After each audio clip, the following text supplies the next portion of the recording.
Welcome to Authors Revealed. I'm Jen Hanon, in for Becky Anderson. Today we're talking with award-winning poet Jason Mott about his debut novel, The Returned. So Jason, welcome to Anderson's Bookshop here, and thank you for joining us and doing this interview with us. We really appreciate it. So welcome. Thank you very much for having me. All right, so we are talking about The Returned, which is your debut novel. You're a poet. For how long were you a poet for, or still are? I actually started writing fiction actually. When I was younger, I got into writing fiction. I discovered poetry in like my 20s, which is how you meet women. So I found that out. It's like, oh, poetry's awesome. So I got into poetry kind of on its own merits after that, and then I go back and forth. So even today, I still go back and forth between the two. So what made you want to start and try and tackle a novel then?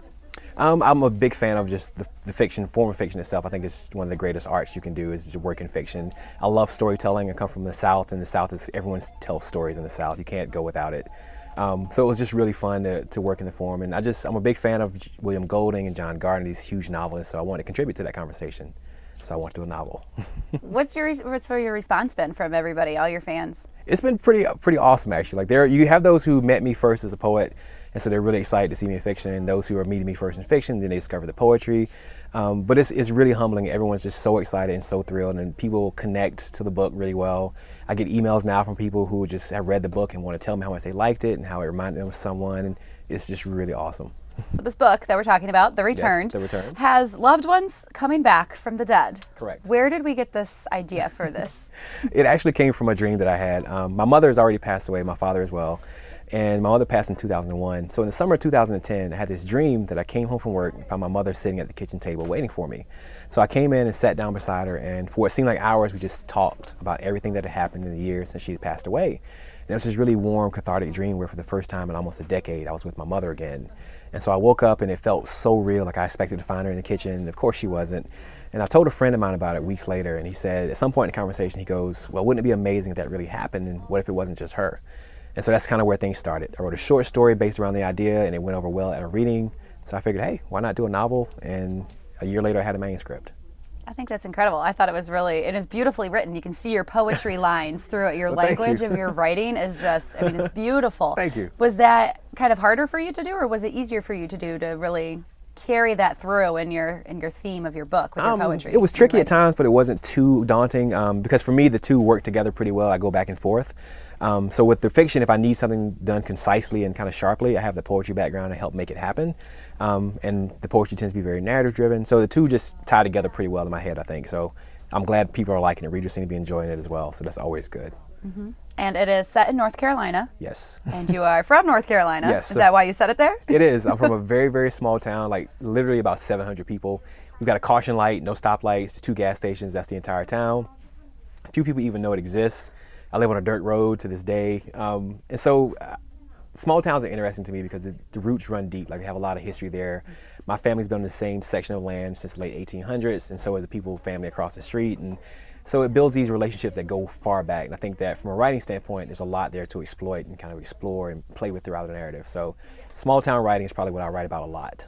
Okay, I'm from a small town too, so I get your Excellent. feel. Yeah, you totally understand that. Exactly. Yes. So let's talk about this family that is centered around. We have Jacob, who died on his 8th birthday party in 1966. Yes. His 2 parents. So when Jacob returns, they continue to age. They're older. Yes, they're in their 70s 8. now. Exactly. And so that's the biggest issue for them is that now they're trying to remember how to be parents. He was their only child. It's been 50 years since they've had a child, and they struggle to believe if this is really their child. Harold and Lucille are split on it, and it creates friction within their marriage, and all kinds of things happen. So it was a big moment for them, and it's something that they can't believe, and they're trying to really understand. Mm-hmm. And that's something that I really thought was interesting and kind of typical to this day. You have the people who are saying it's a miracle. Yep. Then you have the people who are like, oh no, we don't want anything to do with these people. Exactly. So it kind of as if it really were to have happened. I'm sure we would have that kind of everything against it. We'd have riots and everything else. I think so. And that's what I wanted to. I wanted to be as grounded as possible. You've got a pretty amazing, fantastic, impossible idea,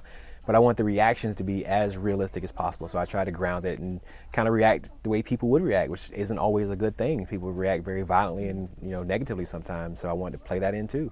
Yeah. Okay, so when they come back, it's not like they're a ghost. This is the actual person, but yet they do have a little bit of idiosyncrasies with the not being able to sleep very well. There's a few oddities just to kind of, raise a few questions amongst people and kind of make just a bit of an oddity, because they're odd in and of themselves. So there are also a few other odd quirks. Nothing terrifying. People think it's a horror novel sometimes, and it's totally not that. But they are different, and that raises a lot of questions and makes people wonder. And some people makes them fearful and nervous, and others are okay with it. So it just creates all these different reactions. Well, how do these people know that someone is returned versus they're living? I mean, if you didn't know the person, how would you be able to tell if they are then, risen from the dead, or if they're just a brand new person? Well, there's this element where when people who are naturally, true living, as they're called in the book, like people who are just naturally alive, see one of the return, something inside them knows. It's just kind of like almost like a sixth sense where something's just not quite right about it, and they kind of know, and even that causes friction as people kind of start to say, well, that's proof that they're not real people and something's wrong. Others say there's proof that they're a miracle, and the sides get divided really quickly on that. Yeah. Now, something that probably would happen today is that the government gets involved. Of course. The government gets involved, yes, and starts building almost like this Holocaust-like penitentiary around the church with the school, right, and puts all the returned in them. I mean, where did that idea come from? And if this were to really happen, do you think that would really happen?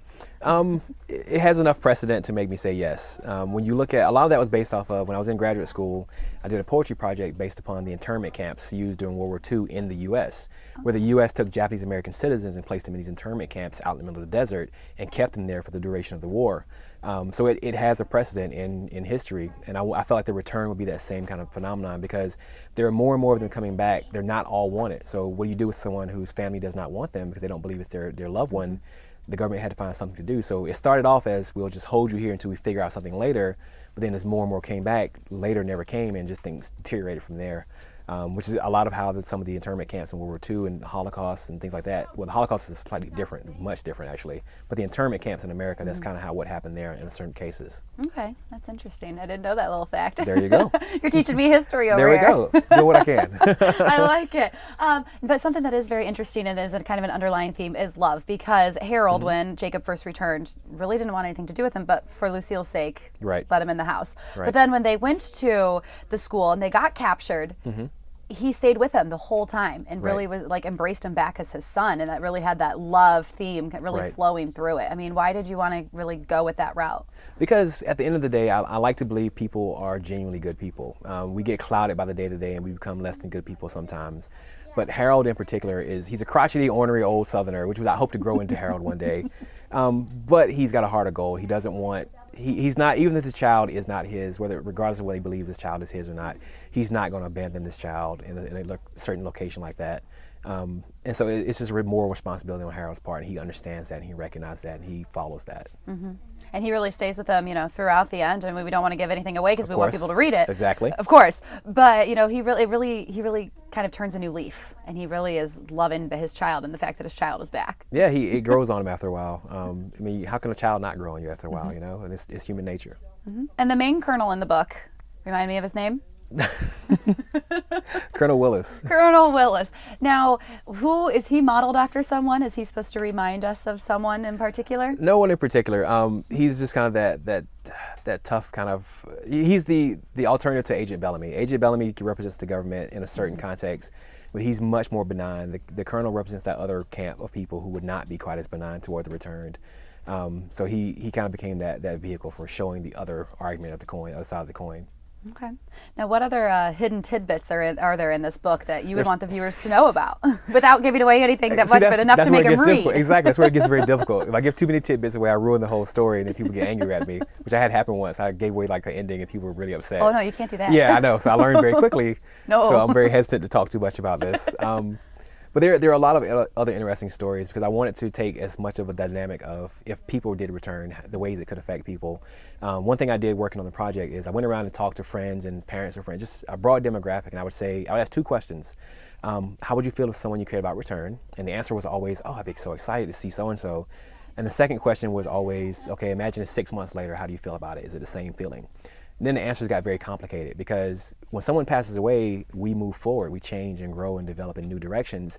And if someone came back just as they were at that point in time, and we're not that person anymore, that causes friction on both sides. And so that's when things became really complicated.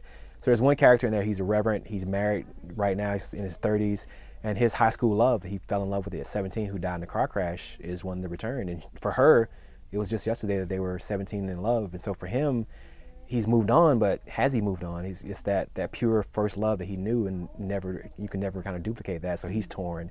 So there's instances like that where people are really torn up over these people suddenly coming back. That's true. I liked his character. I thought he was well-rounded. I thought he was fun. Yeah, he was a lot of fun.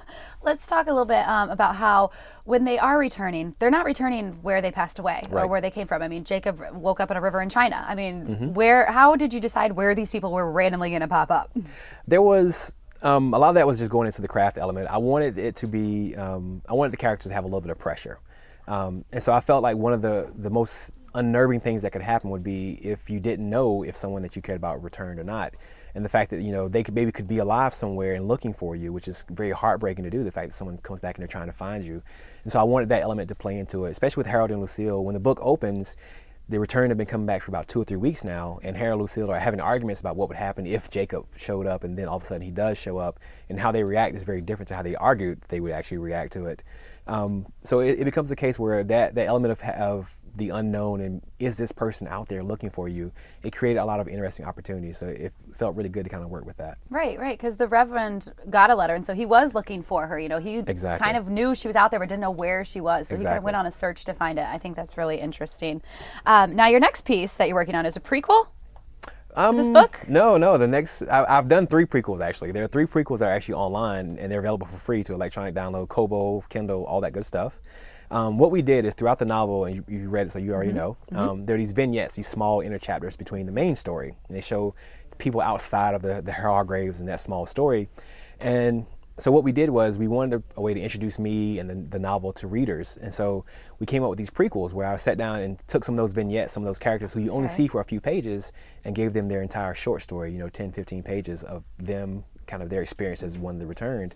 And it wound up being really good. Readers found those and really fell in love with these characters and wanted to find out what happened to them. And sometimes you get their full story, sometimes you don't. So it was a really cool thing to do where people were able to get more of that character and more of those people. So the prequels are out there. You don't actually have to read them to read the book, but if you've read the book, you can go back and read them, or vice versa. They dovetail pretty nice. My editor was really good about making them dovetail pretty nicely. Okay, so now I'm gonna have to go back and read some of them. So which characters you picked from? Exactly. There's Did 3 we do of the them. family? Which no, we did not do the family. And You should think about doing them next. everyone asks about it. We are batting around the idea because so many people now, there are questions that get unanswered in the book. I say that very openly, and there's reasons for not answering certain questions. But people do ask about the family a lot, and so we're kind of debating on if we're going to have some, not postquels because that's not really a thing, but it's just some short stories that follow up with certain characters and kind of maybe reveal their final kind of ending and what happened to them in the end. So that way, readers who read the book would get these and say, oh, that's what happened to so-and-so, and that's the mystery solved there. We're still debating, though. No promises yet, but we'll see how it goes. Okay. Now, I have also read that you actually have been picked up by Brad Pitt's production. Yes, I have. And before you ask, I have not met Brad Pitt. That is always the question that comes out next. I would love to meet him. I would love to meet his wife even more, perhaps. But that's just me. But yes, my agent sent the manuscript out to the publisher. She sent it to a film rights agent as well. He went off, did whatever magic that he does, and all of a sudden, it's like, Plan B is very interested in the project. And things get optioned a lot and really never go anywhere. And so I was like, that's probably what happened. Or if they get optioned, it takes a decade to see anything. Plan B's latest film, World War Z, which is awesome, was optioned 8 years ago. So that's the typical time frame. So when the book got optioned, I was like, okay, a decade from now, if I'm really lucky, we'll see something happen. And then a month and a half later, they had a writer. A month later, they had a director. 2 months later, they were casting. Wow. Then, they shot a pilot in March. In May, ABC picked it up, and they're in production in Atlanta right now for episodes for season 1, which will start in March 2014. Wow, that's fast. Exactly, it's very fast. They changed the name to Resurrection. That'll be the television series title, which I'm totally okay with. But things happen amazingly fast. I have no idea how it happened, but I'm okay with it. Is it a mini-series or is this like a total? It's going to be an ongoing series. Wow. It's going to be a mid-season launch on ABC, and then hopefully get picked up for season 2 and season 3 and season 17 and 20 and on and on and on. All right, I guess I know what my new spring show is going to be, huh? There you go, exactly. What was your involvement in that? Were you involved at all in any of the screenwriting or anything that was? None of the heavy lifting. Like early on, we did a few phone calls and discussions and emails, and I actually went to meet the producers and the head writer, and we discussed possible stories and what happened to this character and what about this character and things. And so we did a lot of planning and like early just discussion. But then once we felt we had a good idea of what could happen, they went off and did all the heavy lifting. They've got some really good writers. Aaron Zellman, who worked on The Killing on AMC, is in charge of the actual show. He's a showrunner, great director. So they're doing their own thing. I'm working on my next novel. So we're all doing our own thing, and I'm very excited about what they're doing. I have full confidence in them, so I'm okay. So you're going to be watching it? Yes, very much so. I've already seen the pilot, and the pilot is awesome. It is really, really good. I think that viewers are going to be in for something really special. Especially if they read the novel, they get to see a slightly different interpretation and see it go in new directions. And I like where they're going. There were certain things that they did on the television show that I wish I had done in the novel, quite frankly, which I think is the best compliment that I can pay. That's interesting. Do we know any of the people that are in this show? Yes, actually. Frances Fisher plays Lucille. She was in Titanic. She was in Unforgiven. Kurtwood Smith plays Harold. He was on that '70s show, the dad from that '70s show. Oh, yeah. He's a terrific guy. I can see that. Exactly. Omar Epps plays Agent Martin Bellamy, another wonderful guy. So they've done an amazing job in casting, so I'm very, very excited about it.